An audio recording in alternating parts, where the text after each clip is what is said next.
Hello guys and welcome back to my channel Native Kafri Pigment. Here we are going to discuss also space exploration. I'm going to react to different things and to learn together with you about different processes in science and space and whatnot. I'm going to do many different types of reactions on this channel. This is today what I'm going to react to is how SpaceX will build a city on Mars. Now, you know that it is very current that the Artemis 2 program is about to launch. There has been some delays on this program, and this is the program of going back to the moon by NASA mainly, and also ESA, the European space company, you know. We were just talking about it yesterday on my Nativerse documentary night, and we explored a little bit about it. So yeah, I'm very excited to learn more about SpaceX and how the company is developing. You know, Elon Musk is doing a lot for space exploration, and in general, a lot for humanity and a lot for technology and different things. So this is going to be a recurring theme, I guess, on this channel, talking about Elon Musk and the things that he's doing, and also SpaceX. Now, this is from the channel called The Space Race. It's a new channel. I just subscribed to it. So regardless of my reaction, go and check out the original. They have 1.2 million views and almost 1 million subscribers. It's a very serious channel. First time watching this channel. I'm very excited about that.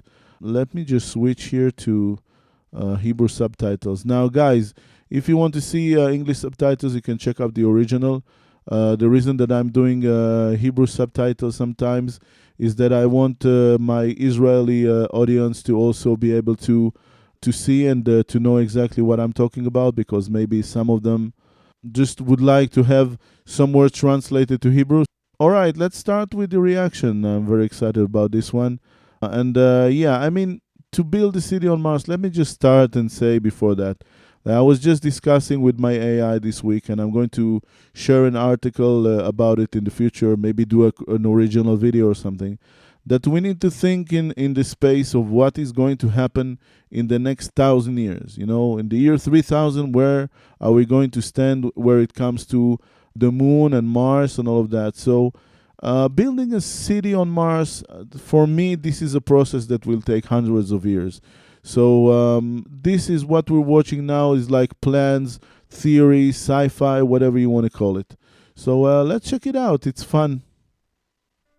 There will be a city on Mars in the year 2050. It will be humanity's second home, our first outpost away from the shelter of the Earth, and a construction project that will cement our future as a multi-planet species. All right, that's very, very optimistic. Me personally, I don't buy it. I just told you my opinion, and I don't base it on any sort of like long-term studies of space, or I don't know. I'm not a chemist. I'm not a scientist in any shape or form. But yeah, this is just the way that I see things. All right, but again, let's check out the video and see.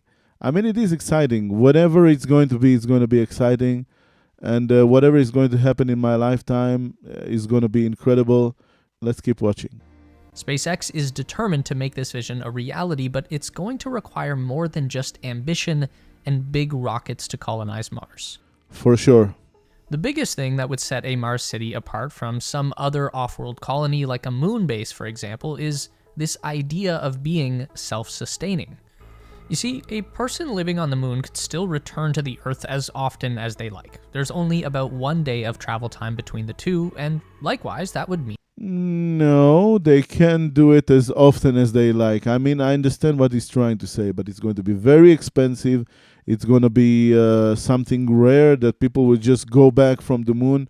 It will probably be scientists. There will probably be very, very specific missions.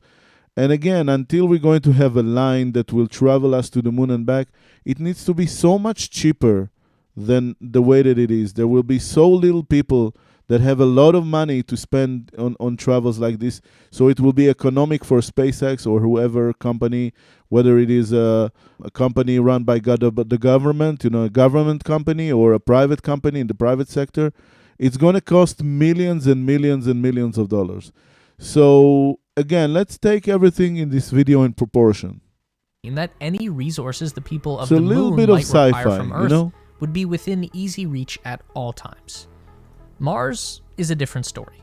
Now we are looking at 8 months of travel time one way from Earth. This could be improved in the future with nuclear propulsion systems, but even if that works out as good as can be expected, the trip to Mars would still be around 45 days. That means the people of Mars cannot be dependent on the resources of Earth. They have to learn to harvest everything. All right. We need hundreds of years to make it possible for the travel to Mars to be 45 days. We need hundreds of years of technology. All right? I'm stopping here to give you an example. Right now, it's 6 months or something. I don't know. Propulsion systems need to find a whole new theory, and this theory has to be developed over a very long period of time, and there has to be major shifts in the way that we live in space, think about space, can endure space travel. This will all take adjustment of a lot of materials, of a lot of practices, trials, error, fails. This we just waited over 50 years to return to the moon. We still haven't done it yet, right? The last time that we were on the moon, if I'm not wrong, I think in 1972 they were just orbiting around the moon. In 1969 there was the last human being standing on the moon, if I'm not mistaken. It took us 50 years just to try and do this circle around the moon again. And now we have a little bit of new technologies, but it's still based on the old rockets, on the old trials from the 60s, from the 80s. The basis of the rocket is the same. So it will take, if we have gaps of 50 years in between technologies, in between new stuff that are going to be developed, then you take 4 times 50 years, that's 200 years. So until it will take something like, I don't know, less than, let's say, 3 months to reach Mars, it will be a very, very, very long time from today. That's basically what I'm saying. We need to think about where we are in Mars, not in 50 years' time, because it's ridiculous, but in 1,000-year time. This is how we need to think, because we're talking about space. Space is a very, very large thing. It's in the hundred of thousands of years that we need to think. Like, for example, the closest planet outside our that is considered inhabitable, it's tens of thousands of years away from us in travel time. If we take a spaceship now and with our propulsion systems and send it to that planet outside of our solar system, it will take something like 80,000 years. You understand? So we can't keep thinking in tens of years. It's in decades. It won't work like that. And time will prove what I'm saying. That the red planet has to offer, and what it has is really not much. But that will drive the creation of a massive industry on Mars to extract those resources and transform them into the necessities of human life. With the idea being that one day the ships from Earth will just stop. Whatever the reason for that might be, support from our homeworld will come to an end and humanity will continue on from our second planet. Again, this will take hundreds of years. So basically, guys, I don't have to say all of the things that I was saying here in this video, but it's just something new that I was creating, this theory, this something that I'm building and I'm working on. I'm going to release it sometime in the future. And it's just relatable because we're talking about Mars, and Mars is our next destination, right? We're talking about terraforming Mars. Terraforming Mars will take maybe 10,000 years, think about the evolution of life on Earth. It took millions and millions and tens of millions and hundreds of millions and billions of years. So we have to take everything in a smarter proportion. We are too eager, and sometimes we are a little bit vain because we always have these notions in our minds. And now with AI, we are bigger dreamers because AI promises us all kind of things, and it will be very rapid that he will find the solutions to everything. Whatever solution he's going to find is going to take a lot of time to develop, because from theory to practice, there is a very, very, very big difference. and we may need materials that don't even exist on Earth to create certain things, you know? So this is the reason I'm saying all of this in this kind of maybe 20 to 25 minute reaction that will spread a little bit longer, because I really want to pass on this notion that we have to think in the correct way about those kind of things. You know, because if we keep saying to ourselves, oh, in 20 years' time, we're going to live, stop telling ourselves those false lies that we started telling ourselves in the 50s and the 60s about Martians and about how we are going to visit different planets, and very soon we are going to be, you know, flying with cars. You know, things take time. Technology takes time. It takes time to make a very significant leap. We're talking in the 50s and the hundreds of years, and not in 10 and 20 years. That's just the wrong math. And history proves it as well, and the future, as I said, will prove what I'm saying. All right, let's start watching more the video and see what it's all about. I love these kind of videos, even though they're always built on some kind of theory, you know, the beauty of space, what's in space, what probably waits for us, how life will be on Mars and all of that. It's kind of sci-fi a little bit, but it's very, very intriguing, and I love the way that they made. You know, it looks so realistic and so beautiful. And it just takes your fantasy a few steps forward. This is the reason that I'm reacting to this now. This is going to require around 1 million people or more to be living and thriving in a Martian city before anything goes wrong on Earth. So that means we need to build deep roots on Mars, both figuratively and literally. First, there were robots. The planet Mars will be inhabited by dozens, maybe hundreds of robots before any person ever sets foot there.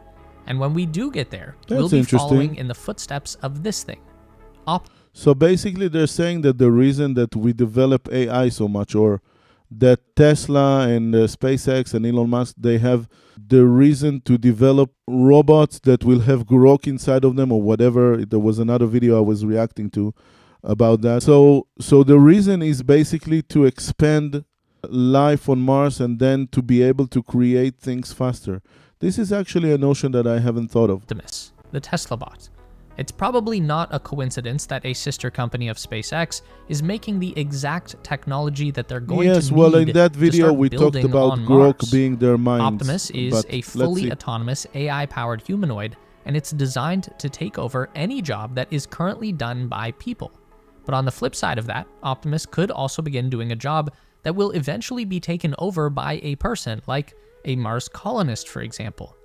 The thing about Mars is that it's just too far away and too inhospitable. That's very interesting. So basically an army, or let's say a group of robots, of scientific robots, that are going to be controlled from back here on Earth, which, by the way, I think that the message from Earth to Mars, I don't know how long it will take, but I think it's something like maybe an hour and a half or 2 hours.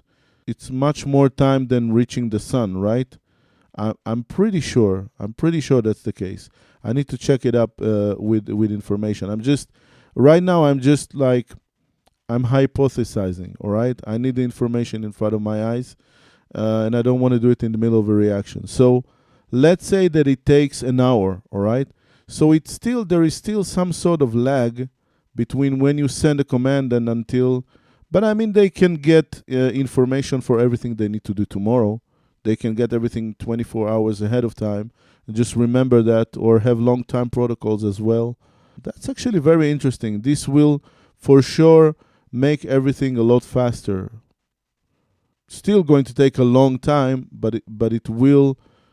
I mean, if they're able to, can we really create those robots, right, in 20 years' time or whatever, that will start actually building a city, and we can trust them with building a city or whatever? I mean, when you say city, you have to put it inside of brackets, because you're not actually talking about like a New York type of city.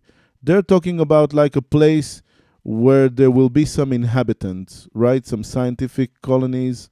It's not really like, it's more like a little village, more so than what we think when we say city. Biddable to simply launch a crew of human beings out onto the frontier and let them fend for themselves. It may have worked for the Europeans colonizing the New World, but the journey to Mars will be by far the most dangerous migration that humankind has ever experienced. The surface of Mars is colder than Antarctica, it's drier than the Sahara Desert, but with even bigger dust storms, and the atmosphere is so thin that liquid can't even exist. There's just not enough. Well, maybe the first thing to build is some sort of like dust barrier, like a storm controller, something that will have maybe very tiny holes to let some air run through so it won't break. And it will be strong enough, like from titanium, whatever, I don't know, like super strong, that there will be some kind of border that will defend an area that can be inhabited in a number of series of places, like to take like I don't know, like a size of a state or something, and then to protect it from both sides, and then to create like this safe parameter around the place that there aren't too many, like it's more of a plain, less of deeper places, or maybe deeper places if you want to plan to put water in there, if it's even possible to do that on Mars. I'm not sure. I don't know the physics for that. But then around there will be ridges, just like we see in the picture right now. And then these ridges, together with a barrier, will create some kind of barricade to protect from possible storms or possible whatever. And then to start and create like plan on the ground and everything. Because I think that in a hostile environment, the first thing that you need to think about is sustainability, to be able to create this parameter and this area, and to start putting plants that will grow there, and oxygen and domes and whatever. So I think maybe this is the first step. Enough pressure to hold it Again, together. I'm So what totally you get hypothesizing. is instant evaporation.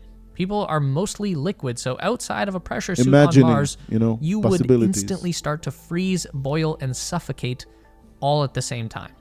And even if you did stay safe inside your suit, I you're love still that movie likely when I to was get a a heavy child. dose of radiation. Really The loved lack it. of atmosphere out there means that there's almost nothing separating the Martian surface from the colossal nuclear reactor in space that we Right. call our sun. This is why SpaceX has already made their plan to launch the first ships to Mars with Optimus robots on board. Optimistically, this could happen as early as 2026. It won't SpaceX happen has a in roadmap that 2026. shows 5 Starship landers heading to Mars, each one loaded with It won't 10 happen in tons of payload. 2026. It's Now, ridiculous. the only real goal of that first transit will be to land at least one ship without crashing. That's why they want to send more than one at a time. Maybe 2040. This is what I'm saying. We always state this kind of, we said at first that the Artemis program there will be one program, and then the other missile will be 1 or 2 years later, and then 4 years pass, and we still don't know the exact date that they're going to send Artemis 2 that has people on it. Because the Artemis 1 was just an autonomous vehicle that was controlled from a control center here on Earth, from the States. So it takes time. It takes time to develop things, and we don't know what's going to go wrong. We don't know when are these robots going to be ready. We don't know when we'll have sufficient AI, sufficient control. We need to make trials on Earth. What are we even talking about? Does this robot even exist? Is there even a prototype? Like 2026 is ridiculous. Because there will probably be a learning curve. One of the things we know about When was SpaceX this is that they released? learn through trial and error, and oftentimes 1 that month means ago. stuff Alright. blows up at first, but once they get it right, they're able to lock in and just keep executing very consistently. Yeah. So, assuming that one ship lands safely This and channel releases wants to get views, all right? They want to get views, so they're giving you like these incredible things. It can happen this year, and so on and so forth. a handful of Optimus robots into the Martian landscape, they're still not going to have a whole Okay, so the pink one is female? The reason that it's pink, it's female, right? That's crazy. A pink robot. Have we ever seen this when I was a child in the 80s? We had Autobots and, all of those shows with different robots. I don't think that we ever... I mean, there should be. Why won't there be? It's just... I don't know. It's really surprising to see a pink robot all of a sudden. lot to do until the next wave arrives. I am pro female anything. Female robots, female bots. The voice of my AI right now is female, even though I refer to him as him. Maybe I need to change that. Maybe it should be a her, just to make balance. 2 years after the first successful landing is when the first real colonial fleet arrives. 20 Starship landers, each carrying 75 tons. When are we going to have a pink starship? You know, the first female starship, right? Let's not call her Apollo. Let's call her Venus. You know what I mean? Tons of cargo, most of which is going to be infrastructure for the first people to arrive. Now, let's talk about where this Mars colony is going to be located. SpaceX has already identified the Arcadia region as a prime candidate for settlement. This is just northeast of the volcano Olympus Mons, the tallest mountain in the entire solar system. Right. Arcadia is a flat plain that's close to the equator, yet still believed to Exactly. contain I haven't watched the video, guys. I'm just, I'm thinking, trying to to think in the clearest of ways. You know what I mean? Yeah, let's keep watching. This is very interesting. Deposits of water ice, which is going to be the single most important resource on Mars for a couple of reasons.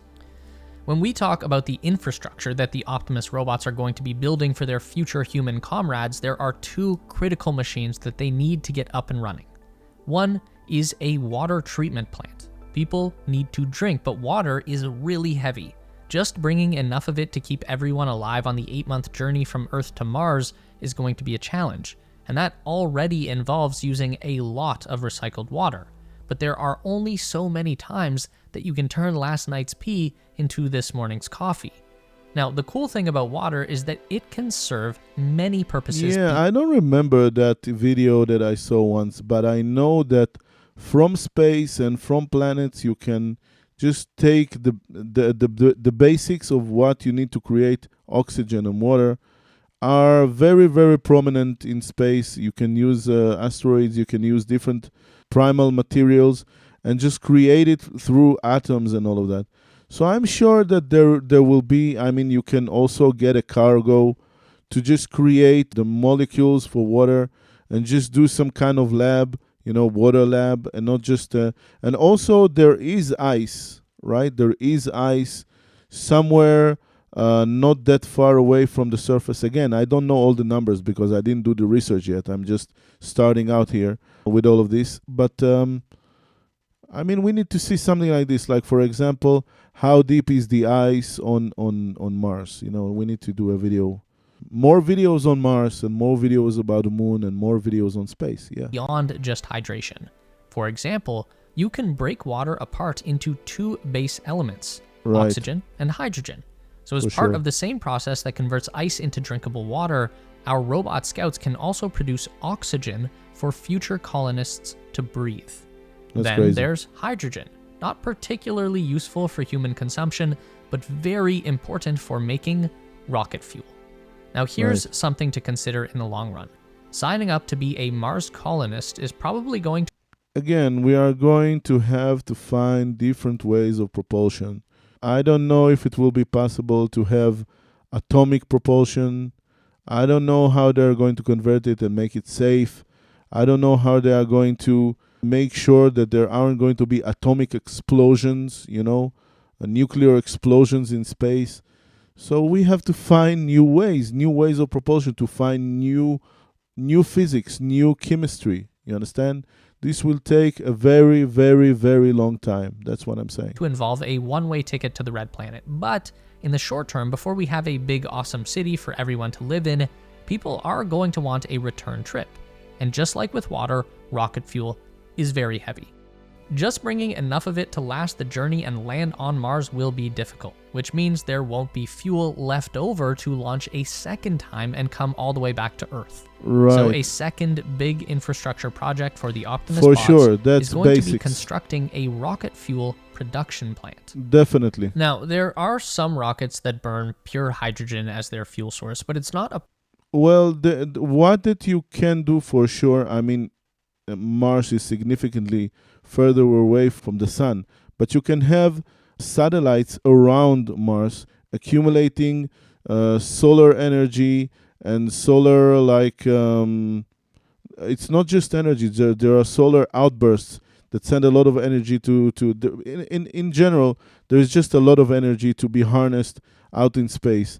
And then you can also put like solar power, and probably if there are storms, there's wind, right? So windmills, and you can harvest a lot of energy for when you need to create a big burst or a big, I mean, I'm pretty sure people are already thinking about it. I'm just saying that a lot of green energy can also be very, very important to whatever is going to be needed for energy, whatever kind of energy reserves that will be needed on Mars. And this can potentially be useful also for propulsion, even though I don't know how you can implement it. Basically, my thought right now. Popular choice because hydrogen is a very difficult. I'm always like that. I always like to think and to further develop notions and ideas and stuff like that. So, I mean, the questions, we're going to leave them as question marks, and whatever I have to do some positive inputs about stuff, so I'm going to say them. Element to work with. It's very prone learning. to We'll weird learn over chemical time. reactions and is extremely hard to contain because it's the lightest element in the universe. That is why SpaceX chooses methane as their fuel for Starship. It's hydrogen with a Right. little bit of carbon mixed in. One carbon atom for every 4 hydrogen atoms, and that carbon just helps to stabilize the mixture and weigh it down enough to make this whole process a lot easier. Now, we know hydrogen comes from water, but carbon will come out of thin air, literally. What little atmosphere Mars does have is mostly carbon dioxide, so a carbon capture device would be able to extract the necessary atoms from the air. You get carbon to make methane and some bonus oxygen for people to breathe. Now, in order to support the new robotic manufacturing industry on Bonus oxygen. Just here, have some oxygen, human. Mars, there's going to need to be a I really, really hope that we are not going to become redundant at any point in the next millennia. You know what I mean? Because we're really messing with powers that we don't know enough of and don't. I mean, we have control over now, but who knows what will be in the future? We're creating this demon machine with possibilities to develop beyond human capacities. And we're creating an army of robots that can go and take over some, then they can create their factory. They're far away from Earth. They can create new robots. I mean, this can all go very, very, very, very wrong. We want it to be in our benefit, but we don't know what we're creating. We don't know the limits of what this will take, where this will take us. mining operation as well. The water ice that we are going to need is located under the ground. That means we need to dig it up. And again, probably not by coincidence, SpaceX is going to have access to some boring technology from another sister company. Now, a full-scale tunneling machine is not going to be practical for early construction on Mars, but taking that same design and scaling it down into a Martian mining rig is going to start unlocking those resources that make it possible for humans to survive and eventually create a sustainable colony. As a bonus, all of the soil and rock that they dig up while mining... And by the way, they just showed some digging inside the ground. Why not make some kind of underground colonies, that will be stable enough to make big buildings underground, and there you can run air and be safe from winds and stuff like that, and then just to develop upwards a little bit later. Maybe this will be a better... I mean, I don't know the tectonic shift on Mars and whatever is going on ground. I'm just hypothesizing. And be processed into a kind of asphalt and used to lay down hard surfaces for... Instead of like fighting with winds and a lot of dust, you can just, dig. roads and landing pads. And that is where we end up about 2 years after our first large-scale robot landing. This could be as early as the year 2030. There's nothing That's wrong ridiculous. with a little optimism from time to time. No. And now it's time for the first people Not optimism. No optimism, just realism. to arrive on Mars as part of this massive Starship fleet with 100 landers, each carrying 150 tons of cargo. There are going to be 2 new construction projects that need to begin once the first human settlers arrive. I mean, how much more money does Elon Musk need in order to create such an ambitious project? Sounds very expensive. One is a power plant. Up until now, the robots have only needed enough electricity to recharge their batteries, something that could easily be handled by a few solar panels. But now that people are here, their energy needs are going to be much higher. So once the power plant is ready, all of the infrastructure that the robots have been building gets turned on. Life support systems that provide oxygen, water, heat, and air pressure need to run 24/7. The length of one day on Mars is almost exactly the same as a day on Earth, which means that every 12 hours or so, it's going to get dark. And that means solar panels need to be hooked up to batteries. Big ones. By now, we can probably say it's not a coincidence that Tesla has been manufacturing large battery storage systems that they call the Megapack. You can fit a couple of these inside of a Starship lander, and just one Megapack can power a small town for a couple of hours. So keeping a small Mars colony alive overnight is actually... Let's not pollute Mars before we go there. You know what I mean? Again, green energy. Let's use that. Let's not pollute Mars with crazy batteries. We always do that. We always have this. We're so vain and so arrogant. Okay, let's keep going. more than doable. But I love that. You see what it says there? It says that the 3D was done by somebody over there that we don't see because of this title here. A 3D sequence made by actual humans. Right. I understand. But people also need homes on Mars. The advantage of the Starship lander with its gigantic size... That's what we need to start writing down, you know. It's not by AI, it's actual humans that have done this, I don't know, whatever it is, you know. A song written by... My songs, I will write on them, you know, created by an actual human. I love that. is that it can continue to provide adequate shelter for people Freddie Mercury would laugh his ass off, I believe. long after they touch down on Mars. So there's no rush to move out. But Starship is also not an ideal long-term home. It's very tall and narrow, and you have to take an elevator every time to get in or out. So now people and Optimus bots work together to build the first permanent habitat on Mars. These habitats can take many forms. The first one that comes to mind for most people is going to be a big glass dome. And that's maybe something we can figure out a lot further down the line of city construction, but for the first Martian homestead, that's just way too hard.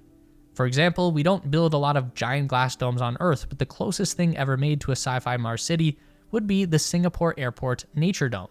This covers 135,000 square meters of internal space, and the structure itself weighs 3,500 tons, which would be at least 350 Starship loads of material just to build one dome, plus all of the construction machinery you would need on Mars to actually assemble something of this size. Now, we can build domes, we just have to think more about working with the natural environment of Mars. For example, we can make an ice dome. It's an idea that's currently being studied by NASA's Langley Research Center, and it takes advantage of the natural insulating power of water. This is the same reason why Inuit people in the north make igloos. Frozen water Come will on, keep ice heat domes. in, but just as important on Mars, it's going to keep radiation out. You see, water is actually one of the best shields against deadly radiation from the sun. The ice dome begins with an inflatable donut-shaped module at its base. Then a solid mold for the dome shape goes up around that, and finally, autonomous robots would fill the dome with water ice sourced from the Martian surface. They won't break the ice and kill the humans. They will just fill it up with ice so we'll stay safe, right? This would be translucent enough to allow natural light to shine through, which is going to benefit the natural sleep cycle. I love the illustration of this hill or mountain or whatever it is. We can build faces here, right? It can be like Mount Rushmore, but I don't know, the faces of the robots that build the city or something. Yeah. This is Optimus 7. This is Venus Prime, you know. Of people living inside. This makes the ice dome ideal for a house, but it might lack the versatility required for bigger and more diverse infrastructure like research labs and factories. So keeping the inflatable module at the core, which is something that we can make on Earth in pretty much any shape and size we might need, and then we got donut domes with a touch of ice. I think the American audience would love that. You know, ice domes with donuts come to live in an inflatable home now on Mars, starting from 1,000,000,099. Shipped to Mars in a single rocket, then we just need a more versatile material to cover it over and provide that extra strength in a solid shell. Right. Again, we need to take advantage of local resources. So if ice mining operations are ugly. going to keep progressing as humans arrive, then we're going to end up with plenty of rock that gets dug up along the way to finding Right. that ice, which we can then turn around and use as construction material. Okay. We already looked at using I this mean, mining if waste. it's colder than Africa, then just whatever water you're creating, just put a lot of it, and it will freeze, right? You can use like what is it called, the ice that is very very cold, like 250 minus, like dry ice, right? In between for safety. To make asphalt, but for building a sturdy shell around an inflatable house, we'll need something that's more like concrete.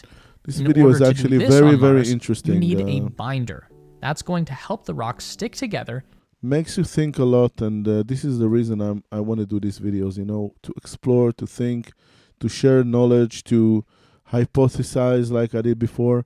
And this will be great help for me to write the things that I want to write, because I want my writing to be above and beyond just I don't know, tips for life and stuff like that. I want it to be really to put some questions, some hard questions of humanity out there, in order for us to think, to try and find out more, and not only from scientists and people that have a very high degree and they always have their own agendas and whatever, just thinking people, just ordinary people thinking.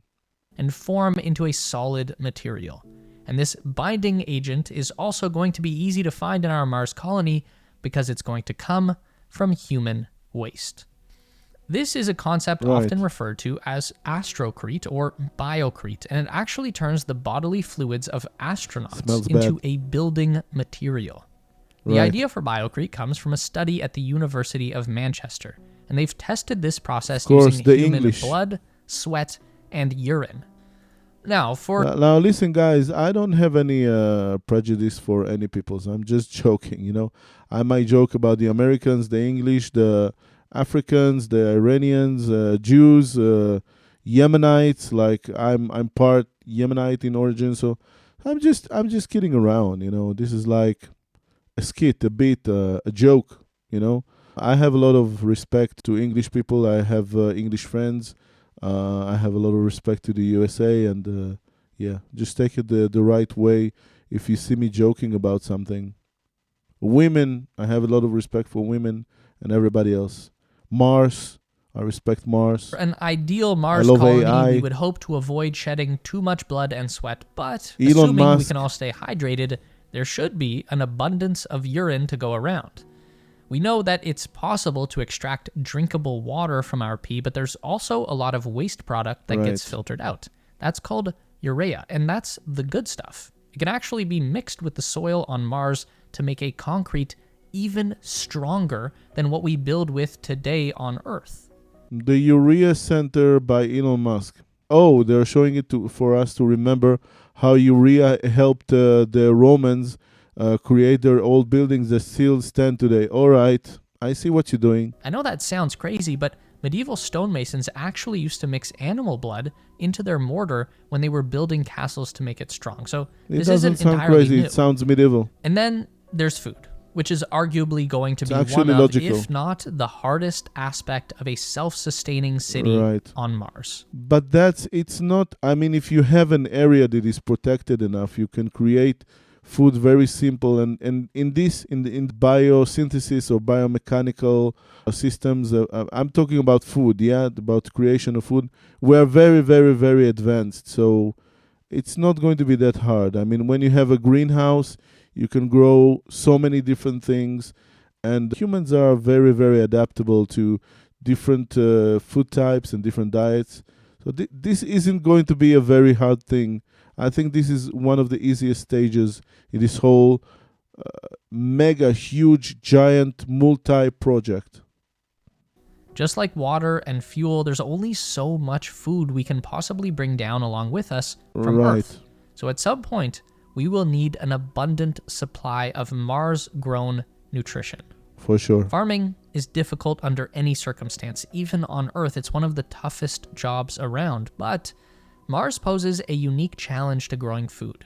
The soil is literally toxic. Martian soil is laced with something we call perchlorates, which contain chlorine, which is the stuff we put in swimming pools to stop bacteria from growing. Well, we can harvest the chlorine, right? So the same goes for anything you might want to plant in Mars soil. The perchlorates are going to stop it from growing. And that leaves us with two solutions that are about equally as challenging. Either we need to transport all of our soil for agriculture from the Earth to Mars, which even a starship full of dirt is not that much when we're trying to grow food for 1 million people. Right. Or we need yet another Mars. What are you talking about, million people? When is there going to be 1 million people? There aren't going to be 1 million people in this century. Okay, as I said, it will take 200 years. So in 200 years, maybe we can start thinking about those numbers. Based industry for processing soil. And in 200 years, we'll solve it. We'll solve the soil problem. Let's start with a few robots going there and trying to, I don't know, dechlorify the soil there or whatever. Removing perchlorates and making sure that there's adequate nutrients available to make it viable for growing plants. Right. Now, luckily, there's another outlet for repurposing human waste. If urine can be used to make cement, then the number 2 can be used to fertilize the fields and feed 1 million people. No one said this was going to be pretty, but if You know, my grandfather, he was an agricultural, like a person that works and grows stuff up from the earth or whatever, a gardener or whatever you want to call it. And he always said that human waste was the best fertilizer for many, many different types of things that grow. So if he said that, then I believe him. we can lock down those basic necessities of life, power, water, oxygen, shelter, food, and if we can produce those things in a way that is self-sustaining, that doesn't rely on the Earth to ensure the future survival of humans on Mars, then this is the first step towards becoming a true multi-planet species. Now, where do we go next? Well, you tell us. We don't know. Guys, that was the video. It was actually longer and more intricate than I thought at first. The video itself is 16 minutes. I was expecting like 25 minutes or something. I hope you found all my hypotheses and everything we discussed here interesting. I'm going to upload more and more scientific kind of discoveries or different things about space and more different kind of materials here on this channel. So I hope you like it, appreciate it.